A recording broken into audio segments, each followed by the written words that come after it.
કૃપા Patel, pioneer primary school. ચલો હવે આપણે આગળ જોઈએ જાદુઈ ભમરડો। હવે આપણે ભમરડા વિશે તો સાંભળ્યું જ છે, કેમ કે આપણે તેની સાથે રમતા હોઈએ છીએ, તેને ફેરવતા હોઈએ છીએ અલગ અલગ રીતે, બરાબર। તેની ધાર પર ગોળ ગોળ ફરતો હોય છે।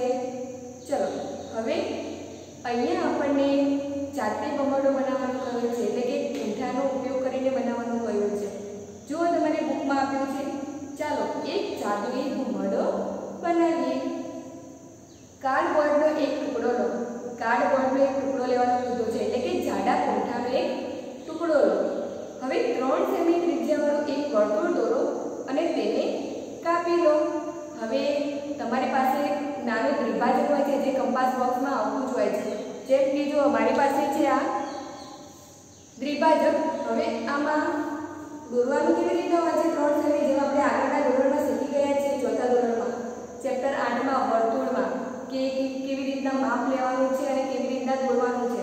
તો જુઓ અહીંયા 0 ઉપર સેટ કરવાનું અને અહીંયા 3 ઉપર ફૂટપટ્ટી ઉપર જે માપ આપ્યા છે એમાં 3 સેમી ઉપર અહીંયા સેટ કરવાનું અને પછી એક બિંદુ લઈને આ પ્રમાણે વર્તુળ દોરવાનું હોય છે।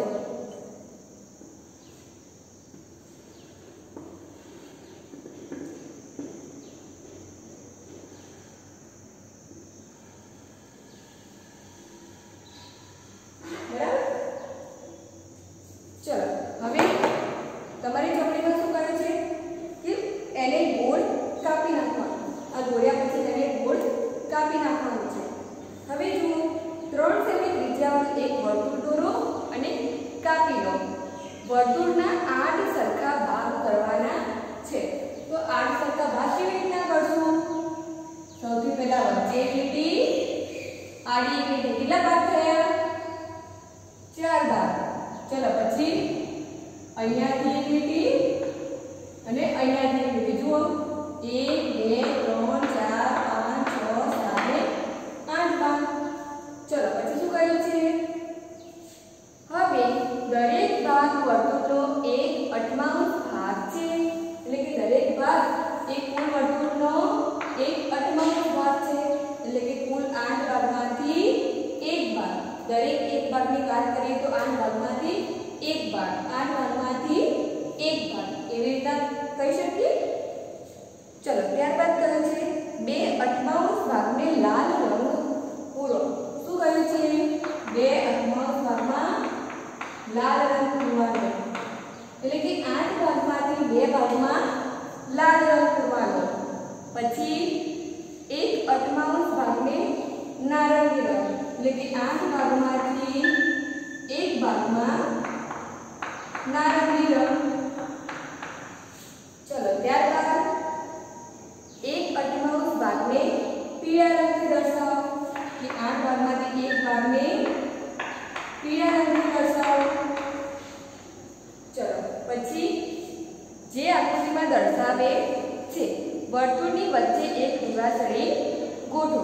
चलो बाकी बीजा બધા ભાગમાં તમે મનગમતા રંગ પૂરી શકો, પણ અહીંયા જે પ્રમાણે કર્યું છે એકમાં લાલ પૂરી, બીજામાં લાલ, બીજામાં નારંગી, ચોથામાં પીળો, ચલો 8માંથી 1 ભાગમાં પીળો, 8માંથી 1 ભાગમાં નારંગી, 8માંથી 2 ભાગમાં લાલ। હવે 4 ભાગ વધ્યા, એમાં તમે તમારા મનગમતા રંગ પૂરી શકો। ચલો પછી વચ્ચે એક કાણો પાડીને તેની અંદર દિવાસળી ગોઠવવાની છે। ચલો હવે તમારો જાદુઈ ભમરડો તૈયાર છે। તેને ઝડપથી ફેરવો। તમને શું દેખાય છે? તમે બધા જ રંગો જોઈ શકો છો।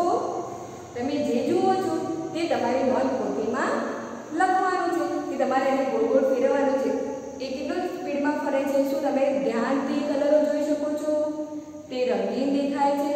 તમને જેવું લાગે તેવું તમારે તમારી નોટબુકમાં લખવાનું છે। चलो પછી આપણને નીચે મહાવરો આપ્યો છે ચોકલેટ। તો જો અહીંયા શું કહ્યું છે તમને કે ચોકલેટ મંજુ પાસે એક ચોકલેટ હતી। તેણે તેનો ચોથો ભાગ રાજીને, ત્રીજો ભાગ સુગાતાને અને છઠ્ઠો ભાગ શીલાને આપ્યો। બાકીનો ભાગ તે ખાઈ ગઈ તો દરેકને ચોકલેટનો કેટલામો ભાગ મળ્યો? ચલો સૌથી પહેલા તો ચોકલેટ જોડશું આપણે. ચોકલેટ ખાવાની તો તમને બધાને મજા આવે. ચોકલેટનું નામ સાંભળતા જ મોઢામાં પાણી આવી ગયું છે, બરાબર? ચલો અહીંયા ચોકલેટમાં કેટલા પીસ આપેલા છે જુઓ તો. 6 ઉપર અને 6 નીચે. 1 2 3 4 5 અને 6. 1 2 3 4 5 6 7 8 9 10 અને 12 એટલે કે ચોકલેટના કુલ 12 પીસ છે. હવે જુઓ તેણે તેનો ચોથો ભાગ રાજને આપ્યો. તેણે તેનો ચોથો ભાગ રાજને આપ્યો. ચોથો ભાગ એટલે કેટલો? તો કુલ ભાગના 4 ભાગ કરીએ એટલે કે 1/4 ભાગ. ચોથા ભાગને કેવું કહીશું? 1/4 ભાગ. તો કુલ આપણી પાસે કેટલા છે? 12 ગુણ્યા 1/4. કુલ પીસ કેટલા છે? 12. તો કુલમાંથી કુલ સંખ્યાને 4 વડે ભાગવી પડે એટલે કે 12 ગુણ્યા 1/4 શું થાય? 12/4. ચલો છેદ વાળીએ. 4 × 12. તેમાંથી 3 ટુકડા રાજને આપ્યા. ચલો પછી શું કર્યું છે? સુગાથાને ત્રીજો ભાગ સુગાથાને તેણે તેનો ત્રીજો ભાગ સુગાથાને આપ્યો. ચલો તેણે કેટલા પીસ આપ્યા હશે? શું કરશું? 12 ગુણ્યા 1/3. ત્રીજો ભાગ કયો છે ને? ચલો 12/3 શું થશે? 3/4 એટલે કે 4 પીસ તેણે સુગાથાને આપ્યા. ચલો પછી શું કર્યું છે? છઠ્ઠો ભાગ શીલાને. છઠ્ઠો ભાગ શીલાને આપ્યો. ચલો છઠ્ઠો ભાગ એટલે કે 12 ગુણ્યા 1/4. 12/4. ચલો છેદ વાળીએ. 6 દુ 12. કેટલો? 2 પીસ એણે શીલાને આપ્યા. ચલો ત્યારબાદ શું કીધું છે? બાકીનો ભાગ તે ખાઈ ગઈ પણ તેની પાસે કેટલી ચોકલેટના પીસ બાકી રહ્યા? કેટલો ભાગ બાકી રહ્યો? તો શું થશે? સૌથી પહેલા તો બધાને વહેંચેલી ચોકલેટના પીસ ગણવા પડશે.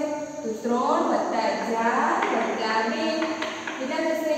4 5 6 7 8 9 એટલે કે 9 પીસ તેણે બધાને વહેંચી કાઢ્યા. હવે કુલ કેટલા પીસ હતા? 12 ભાગ હતા. એમાંથી 12 - 9 એટલે કે તેના ભાગમાં 3 પીસ વધ્યા. હવે કુલ ભાગમાંથી 3 પીસ એના પાસે વધ્યા. તો અહીંયા આપણને શું પૂછ્યું છે? કેટલાનો ભાગ. એવું નથી પૂછ્યું કે કેટલા પીસ તેને ખાવા મળ્યા. શું કહ્યું છે? કેટલાનો ભાગ તેની પાસે બાકી રહ્યો. તો 3 છે તો કુલ ભાગને 3 વડે ભાગી દઈએ. ચલો 12 / 3 એટલે કે 3 × 12. તો 4 પીસ ખાવા મળ્યા. બરાબર ને? 4 પીસ ખાવા મળ્યા. તો 4 પીસ એટલે કે 12 ભાગમાંથી 4 પીસ એટલે એનો કયો ભાગ કહેવાય? ચોથો ભાગ. એટલે કે તેને 1/4 ભાગની ચોકલેટ ખાવા મળી. બરાબર ને? જુઓ 3 ચોકલેટો સોરી 12 ના એક સરખા 4 ભાગ કરીએ તો દરેકના ભાગમાં 3 ચોકલેટો જાય એટલે કે એને ચોથો ભાગ 3 ચોકલેટ ખાવા મળી. 3 પીસ ખાવા મળ્યા. બરાબર? ચલો પછી જોઈએ આગળ.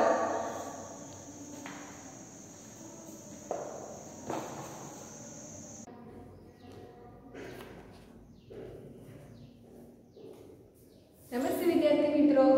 ચલો હવે આપણે આગળ જોઈએ.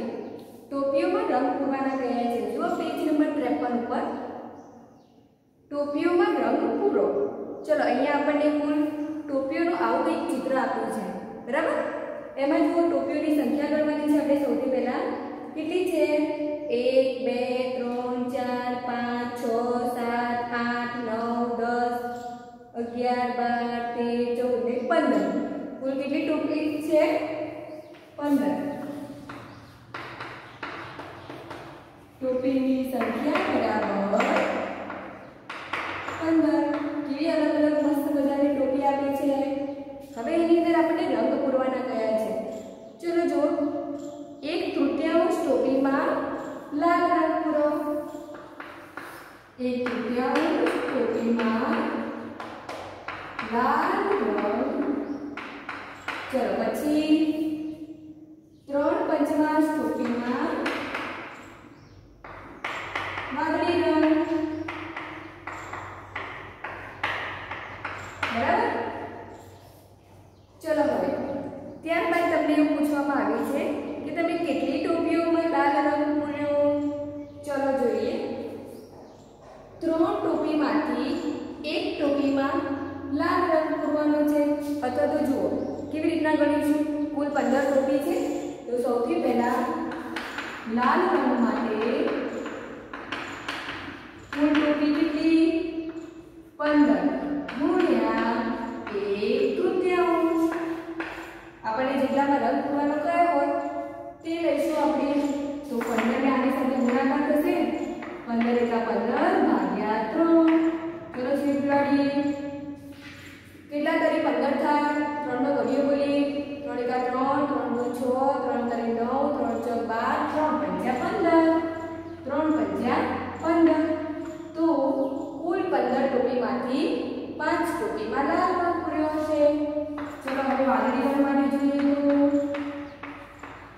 વાદળી રંગ માટે કુલ કેટલી ટોપી છે 15 એમાંથી વાદળી રંગ કેટલી ટોપીમાં પૂર્યો છે 3/5 તો ગુણ્યા 3/5 ચલો આની અંદર તમે આ બંનેનો ગુણાકાર કરીને આની વડે ભાગો તો પણ ચાલે અને આના અને આના છેદ ઉડાડી દો તો પણ ચાલે 5 તરી 15 હવે ઉપર જે બધી બંનેનો ગુણાકાર થશે 3 × 3 = 9 તો કુલ કેટલી ટોપીમાં વાદળી રંગ આવશે 9 ટોપીમાં કેટલી ટોપીમાં વાદળી રંગ પૂરાશે 9 ટોપીમાં ચલો હવે તમને કેવા પ્રશ્નો પૂછ્યા છે તમે કેટલી ટોપીમાં લાલ રંગ પૂર્યો તો 5 ટોપીમાં અને તમે કેટલી ટોપીઓમાં વાદળી રંગ પૂર્યો તો 9 ટોપીમાં હવે ટોપીઓના કેટલામાં ભાગમાં તમે કોઈ જ રંગ પૂર્યો નથી તો શું કરશું આ બંનેનો પહેલા સરવાળો કરી નાખશું 5 + 9 કેટલા થશે 9 10 11 12 13 14 તો તે 14 ટોપીમાં તો રંગ પૂરાઈ ગયા તો ના પૂર્યો હોય રંગ ન પૂર્યો હોય તેવી ટોપી બરાબર કુલ ટોપી માઈનસ રંગ પૂરેલી ટોપી તો કુલ ટોપીની સંખ્યા કેટલી 15 એમાંથી રંગ પૂરેલી ટોપીની સંખ્યા કેટલી 14 તો કેટલી ટોપી ખાલી રહી કેટલી ટોપીમાં આપણે કલર નથી પૂર્યો તો એક ટોપીમાં ચલો પછી આપણે નીચે કંઈક બીજું આપ્યું છે કે ત્રિકોણના સરખા ભાગ હવે ત્રિકોણના સરખા ભાગ કેવી રીતના કરશું જુઓ તો તમને બંને સાઈડ એક ત્રિકોણો આપ્યા છે જુઓ સફેદ ત્રિકોણના 3 સરખા ભાગ કરેલા છે તો દરેક ભાગમાં અલગ અલગ રંગ પૂરો તમારે દરેક 3 ભાગમાં અલગ અલગ રંગ પૂરવાના છે શું તમે વિચારી શકશો કે આ ભાગ બરાબર છે હા આપણે વિચારી શકીએ કે આ 3 ભાગ એક સરખા છે કે જુઓ 3ના આકાર એક સરખા છે અથવા તો જુઓ તમને એવું લાગતું હોય કે તમે હજી પણ નથી જોઈ શકતા કે તે એક સરખા છે તો તમે એવું પણ કરી શકો આ જ પ્રમાણે એક ચિત્ર દોરી શકો એટલે કે આવી આકૃતિ દોરવાની એની અંદર આ પ્રમાણે 3 ભાગ કરવાના અને પછી તેને કટિંગ કરીને એકબીજા ઉપર ગોઠવવાના તો તમને તરત જ સમજાય છે કે હા એ 3 ભાગ એક સરખા છે ચલો ત્યારબાદ તમે હવે આપણે બીજા ત્રિકોણમાં પણ આવી રીતના ભાગ કરવાના રહ્યા છે તો આપણે તેની અંદર જુઓ આપણને પહેલા કેવી રીતના આપ્યા છે ભાગ કરેલા એ જુઓ આ પ્રમાણે ખૂણો પાડેલો છે અહીંયા પણ આ પ્રમાણે ખૂણો આપેલો છે સોરી આ પ્રમાણે બરાબર તો જુઓ અહીંયા એક ખૂણો પડ્યો અહીંયા એક ખૂણો પડ્યો અહીંયા એક ખૂણો પડ્યો હવે આપણે બીજું ત્રિકોણ કેવી રીતના દોરી શકીએ તો કે આ પ્રમાણે એક સરખા ભાગ કરી શકાય હા કરી શકાય બરાબર અને એની અંદર પણ તમારે અલગ અલગ રંગ પૂરી દેવાના ચલો પાછળ જુઓ પેજ નંબર 54 ઉપર લંબચોરસના 6 ભાગ કરવાના કયા છે તો રાણીએ લીલા લંબચોરસના 6 સરખા ભાગ કર્યા છે હવે આપણે કેવી રીતના 6 સરખા ભાગ કરીશું ચલો એક તો તમને આકૃતિમાં આપેલા છે અને બીજા એની જેવી રીતના 6 એક સરખા ભાગ થાય તેવી રીતના તમારે પ્રવૃત્તિ કરવાની છે ચલો જુઓ સૌથી પહેલા આપણને આ પ્રમાણે આકૃતિ આપે છે લંબચોરસ દોર્યું અને 3 આડા અને 3 ઊભા એક સરખા જ માપ લેવાના છે ઓકે ચલો પછી હવે તમે આ 3 લંબચોરસની બીજી કોઈ અલગ અલગ રીતના તમે ભાગ પાડીને બતાવો ચલો 6 ભાગ પાડવાના છે કેવી રીતના પાડીશું આપણે સૌથી પહેલા તો વચ્ચે લઈ લઈશું લીટી જેથી સરખા ભાગ પડે પછી નીચે 3 ભાગ દોરીશું અને ઉપર 3 ભાગ દોરીશું શું આવી રીતના એક દોરી શકાય તો હા ચલો હવે બીજું કેવી રીતના દોરશું બધા જ આડા તે પ્રમાણે પણ તમે દોરી શકો વચ્ચે ભાગ પાડી દેવાના 1 2 1 2 આ પ્રમાણે 1 2 3 4 5 6 આ પ્રમાણે તમારે ફૂટપટ્ટીનો ઉપયોગ કરીને દોરવાના છે બરાબર ચલો હવે અને એક તમે જાતે તમારી મનપસંદની પેટર્ન હોય એવી રીતના આવા ભાગ બનાવજો ચલો નીચે તમે કેવી રીતના તપાસશો કે તે લંબચોરસનો દરેક ભાગ એક છઠ્ઠાંશનો છે તો હવે આપણે એવું કહે છે કે તમે ચેક કેવી રીતના કરશો કે દરેક ભાગ એક છઠ્ઠાંશ છે એટલે કે 6 ભાગનો એક ભાગ છે તો આપણે આકૃતિમાં 6 ભાગ દોર્યા છે એટલે આપણે એક સરખા ભાગના 6 ભાગ દોરી તો આપણે તે નક્કી કરી શકીએ છીએ કે તે 6 ભાગમાંનો એક ભાગ છે ચલો ત્યારબાદ લીલો લંબચોરસ વાદળી લંબચોરસ કરતાં કેટલો મોટો છે એવું કહી શકાય કે લીલા લંબચોરસનો એક છઠ્ઠાંશ ભાગ